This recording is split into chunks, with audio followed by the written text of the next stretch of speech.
Pwede nga nilang sila yung mag-prioritize ng mga Khalid, yung Baksha kasi tinanggal, and every time na open yan, automatic kukunin ng Onyx Philippines kasi yun eh. Oo. In Onyx Philippines, as of now, kanina nakita natin na medyo fast-paced yung laro na gusto nilang makuha. And mukhang ang sagot nila dito kay Harley pa rin. We have seen King Kong na nilaro ito ng paulit-ulit, pero ang sagot naman dito ng side ng Team Liquid Philippines ay maagang Uranus pick kasabayan Jujin. Sansan Duo already wait lang, you know what? Ire-retract ko yung statement na yun. Nakita na rin kasi natin si Carl na mag-tank jungle. So, okay. flex pick pa rin to, pare. Wala pa. Maaari pa mapunta sa kanya yung Uranus. And for Onyx, naka-open yung Eve pick sa kanila. Most commonly used by the teams to counter a Joshin pick. Plus Khalid or a Hilda onto the hands of Brusco. They wanted to try and dominate the other lanes kasi yung kung mapupunta sa XP lane yung Uranus, parang dead lane na yan kung tutuusin. Kasi hindi mo gugustuhin na bigyan niya na the very early kasi ikaw din mahihirapan. Oo. Isa yan si Uranus sa mga dakilang tagasayang ng oras. Alam na yan ng mga tao sa RG na kapag ginalaw mo yung Uranus, maraming mawawala. And mukhang sagot dito ng Onyx Philippines ay ganun din. Same to you. Bibigyan ka namin ng Alice. But this time, I would say na in terms of crowd control, lumalamang ang side ng Onyx Philippines ngayon. Yes. Yung pala nga nakikita natin yung buhat pa lang Pero Suyu ang kukunin dito ng Team Liquid. Ayokong maniwala na jungle to kasi pwede ring ilagay sa gold lane. May mga palaka-naka tayo nakikita. Even sa international scene, no, may mga nakikita tayo nag-gold lane ito. So, sa ngayon, dyan pala, as is pala yan. Dyan ka lang, Suyu. Diyan ka lang muna. Di pa tayo sigurado. Pero most likely, yun na nga yung hero ni Carl TZ for the jungle. Kailangan niya rin kasing i-match yung damage output and early aggression na pwedeng gawin ng Onyx Philippines with the Harley and the Khalid. There goes that ban for the Eve na hindi nila kinuha because of the Alice priority na kailangan nilang sabayan kasi yung kunat na meron ang isang Uranus on the XP lane for TLPH. Plus, parang ang naging branding na nga sa Alice is Uranus na nagdadash. Uranus na nagbe-blink. Uranus na may stun. Na pwede kumapit sa 5. And so far no, nakikita natin yung talaga nagiging palitan. And looking at the bans right now, Joshi, nagtatanggal ang Team Liquid Philippines sa mga mid laner. And meanwhile for Onyx, nagtatanggal naman sila ng mga roam options dito ni Dad JP. Probably yung Kimi pa tanggalin ng Team Liquid Philippines. Isa sa mga hero ni Super Friends. Although, wala namang problema yung Onyx Philippines doon kasi naglalabas sa Super Friends ng mga Valir, ng mga Lilia, even Farsa, pwede niyang kunin. Wala pa naman masyadong pang-disturb ng formation. Kaya naman yung 6-0 record ni Savero na lang ang tatanggalin nila. The YSS for the gold lane would be removed by Team Liquid Philippines. Now for Onyx, pwede magtanggal ng hero ni JP, Hylos or Hilda. Because Hylos, maaring mahirapan si King Kong na gawin yung ginagawa ng isang Harley kasi pag namataan siya ng kotong ng Hylos, madali siyang mababurst down ng Team Liquid. Yun din kasi nakakairita when you're looking at Hylos as a pick. Nakakainis yung kapag lamang yung Hylos, ramdam na ramdam mo.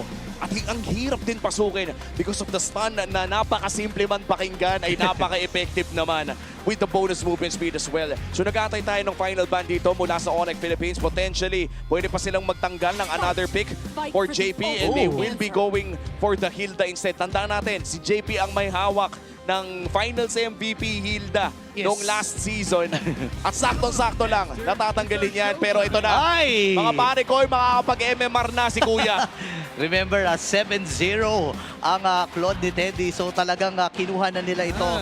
Onyx PH, wala pa silang mid lane dito. Kaya to. Probably a carry for Savero or Moskov.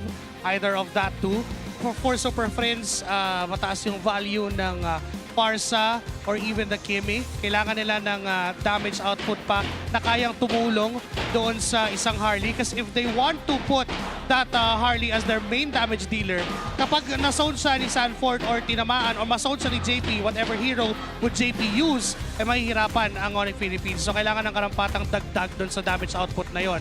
Now, Team Liquid Philippines, meron naman silang way. Oy! Wow! Wow! Ayan na. Going for the Lu Yi plus this carry. Interesting ha. Kahapon nakanood din tayo ng Lu Yi. Mukhang may balak manako ang Onyx dito against Team Liquid Philippines. Last pick para kay Daddy JP. Ano pa bang natitirang options dito, Joshi? Hylos, if also they could be as wild as a Chip or Gatot. para lang sabayan yung bilis na pwedeng gawin ng Onyx Philippines. Well, the safest would be the Gatot Kacha. And kailangan mo din kasi talaga ng magpipil. To protect lives. Uy, Ay! Pero Hylos pa rin ang pinili. The Hylos Lucian combo gonna be deadly against the front line of Onyx Philippines considering na may clot pa sila by the late game. Oo. At basang-basa, no? Yan ang yung Hylos na inaabangan natin. And that will seal our compositions for game number 2. Team Liquid Philippines and Onyx Philippines ang magtatapat ngayon. At nakita na nga natin kanina na nakalamang na ang side ng Team Liquid Philippines. Close game yung napanood natin ng game number 1, boys. Sa tingin nyo ba ay hahaba at lalapit din ang laro na ito? Alam mo, since linggo naman at saka medyo maaga-aga pa eh. Parang 3 games kaya natin, no? Pwede naman, no? Pwede naman. Pwede naman natin paabutin ng prime time. Oo, no? Oo, yun din yung inihingi ng marami dito. No? Again, punong-puno po tayo dito sa Victoria Sports Tower. Dito sa may GMA Kamuning para sa mga mapapadaan. Bumili na po kayo ng ticket sa mga remaining matches natin dahil malapit na ma-sold out ang ating regular season as we head on to game number 2 of this best of 3 series. Hahaba pa kaya ang serye na to sa pagbawi ng Onyx o tatapusin na ba ng Team Liquid Philippines para maiselya ang kanilang undefeated Leg 1? Sa ngayon nakatutok yung aking mata dito sa mga junglers natin eh. King Kong nakita natin even sa Civil Qualifiers, isa talaga to sa mga spam hero niya eh. Yes. Pero may mga magaganap kagad dun sa may bandang gitna. Pinuforce nila yung flicker, pero hindi mo nagagamitin ng De Brusco. Pero dahil doon, naramdam natin kagad yung early pressure na naibibigay ng duo mid dito sa TL. Ibang klase talaga yung pressure na binibigay ng isang Zushin kasabay na Hylos. Even the Croc, ito yung literal na rason kung bakit napakalakas pa rin ng Zushin sa ating meta. Uy, teka lang, bawal magdikit-dikit ha. Medyo social distancing po tayo kapag may Louie. Yun pa yung isang magandang kayang ibigay ng Louie. Kasi kapag mag-group up ang Team Liquid Philippines, spam lang ng duality ay kaya niyang mag-dish out ng damage na kaya din niyang mag-destabilize ng formation ng Team Liquid Philippines. And nakita naman natin kanina during that minute 1, lamang talaga yung Hylos and the Jushin over that Khalid and that Louie kasi wala pang way para makapag-proc ng duality kung hindi mo tatamaan ng dalawang magkaibang ilaw. Tapos wala pang heal yung Khalid when in fact for the Hylos, yung second skill niya enough damage output na yun para makapagpauwi ng kalaban. Oo, tsaka yung revitalize din eh. Kahit maagang pinap, saktong-sakto, lalabas na rin yung pag in 20 seconds ay may hawak na rin revitalize. At ito na nga ang makabago, actually hindi makabago, makalumang 1v1 sa gold lane, Carry versus Claude. I think nag-aabang na lang ang parehas na kupunan dito na magkaroon ng first objective fight. And now we're looking at the first turtle, Joshi. Sino pa ang may hawak ng kalamangan dito? Onyx has the lead, knowing na nakaposisyon na agad sila and lahat ng entry points and even Nako, JP. Yun na, nag-decision kagad sila na i-burst dito si Daddy JP. Tignan mo, sobra-sobra pa nga yung damage na naibigay. Abonado pa si Daddy JP dun sa naganap na yun. Pero si Sanford isasama na rin. Carty sinagabang na ng pagkakataon. Si Kirk ngayon ang magpupuruhan. Pero iwasan ni Carty yung plano dito ni Kirk. At eto na yung rundown. Mabibit din si Brusco. Nakakuha pa ng isang kill. At magiging dalawa pa para kay Carlito. Aago pa nga sila ng purple buff.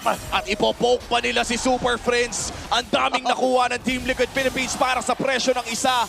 May nakala ko lamang na ang Onyx doon nung napitas sila si JP. The good thing that they did is they tried to pick off JP bago pa man magka-turtle. Napakaganda nun for Onyx Philippines. But for Team Liquid Philippines, na-realize nila, okay, wala ng Deadly Magic. So pwede tayong bumabad. Sanford and Carl TC just know that walang damage output na kaya pumatay sa kanila at the moment. And the mobility from the Suyu, napakahalaga nun on that team fight. Oh my gosh, alam nila level 3 lang eh. Ang masakit doon, pre, nagamit pa yung flicker. Medyo double bukol si Brusco doon ha. Oo, yun yung isa sa mga pwedeng pinakamasamang nangyari sa kanilang early game so far. Flicker Bird for a Khalid, nakaka-level 4 pa lamang.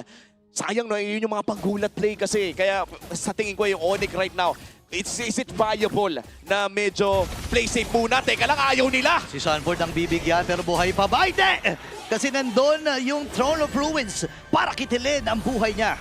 Viable pa naman if you're gonna ask us about that. Kasi if you are Onyx Philippines, malaki din yung value ng diversion mo. You can actually surprise itong Team Liquid Philippines doon sa mga posibilidad na pwede nilang puntahan.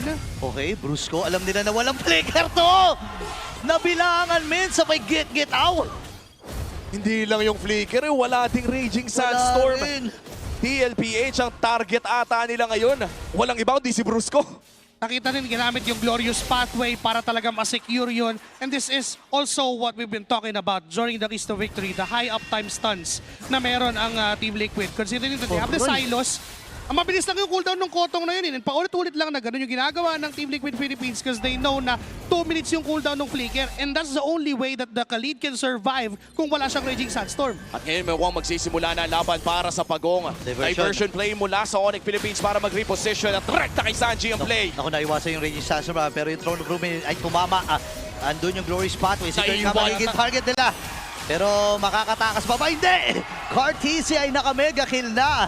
Sabay, tama ba nakita ko? Naka-Sky Piercer si Cartesi. Yes, sir. Napakaagang Sky Piercer para kay Cartesi. Wow. Snowball mula sa Suyu. Alam na rin niya nung right from that first turtle na kaya niyang mag-dish out ng much damage without even bababa yung kanyang HP into 50%. And that's what we saw. Kaya naman yung early pickup ng Sky Piercer, hindi niya na tinuloy yung kanyang Hunter Strike. When in fact, ano lang yun, Fury Hammer lang. Rekta na agad ng Sky Piercer. Alam nila na mamadaliin nila itong laban na to. Uroy ko po. Naku ko.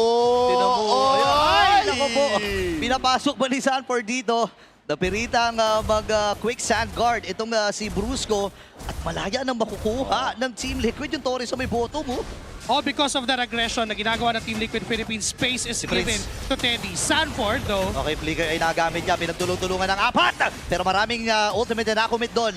Glorious Pathway, kakaltokan dito si Kirk. Ang tanong ay makakatakas ba siya si Cartesi Oy, ay nasaan? sasama na rin.